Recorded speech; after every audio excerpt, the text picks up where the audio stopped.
முதல் நன்றிகள். அடுத்ததாக ஓய்வு நாள் பாடசாலை மாணவிகளின் நடனம், குழு நடனம்.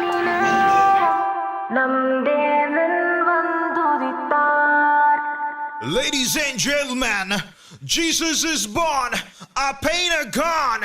Let's start Christmas celebrations. It's crispy Christmas, man. Yeah. Come on, everyone, yo, join with us. We're rapping, popping. Everybody listen up, come together, join up. Let's do the party and we'll make some fun.